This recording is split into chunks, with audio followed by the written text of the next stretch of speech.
Now we're in central Georgia, a little bit southeast of Atlanta at the Rock Eagle Effigy Mound. This is one of only 2 stone effigy mounds in the entire country.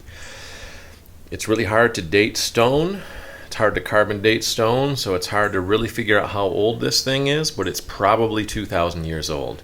And it's definitely made by an offshoot culture of the mound builders who we know nothing of, absolutely nothing of, who chose to build their mounds out of stone.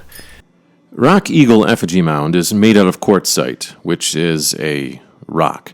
Again, nothing is known of the people who constructed it, but that they were contemporary to the Hopewell and the Adena, but were not part of their cultures.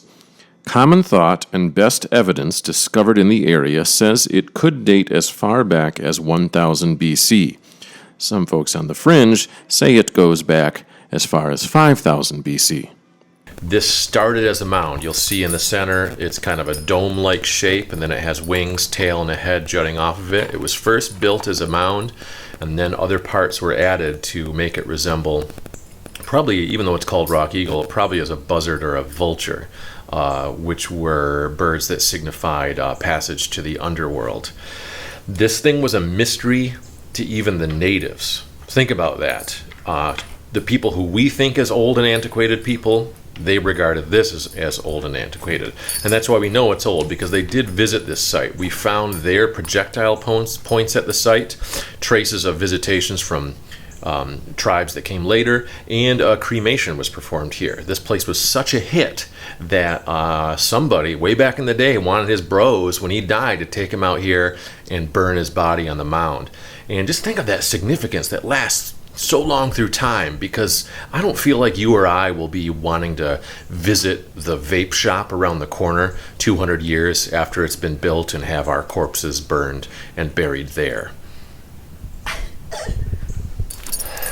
Thankfully, it is fenced off, so morons like ourselves won't disturb the mound. You know that were it not fenced off, we probably all would have taken the stone as souvenirs and there's be nothing left.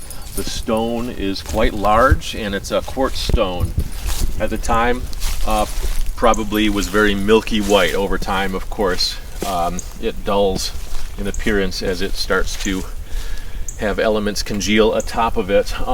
What's really interesting is it's held together with clay, and it's clay that's not from the area. So whomever built this found this earth from a different place significant enough to bring it here. Stone Age people.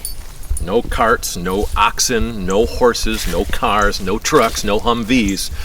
They brought all the dirt here by hand, in bags, in woven baskets, over mountainous terrain, here to this point, to build this effigy mound, which sits atop the highest point in this whole area, along with the Rock Hawk Mound, just 5 miles away.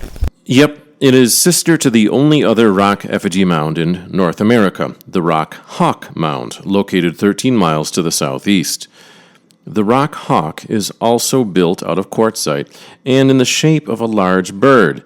And just as we are guessing that Rock Eagle is supposed to be an eagle, we are also guessing that Rock Hawk represents a hawk. It is in much poorer condition than the Rock Eagle, and access to the mound is prohibited.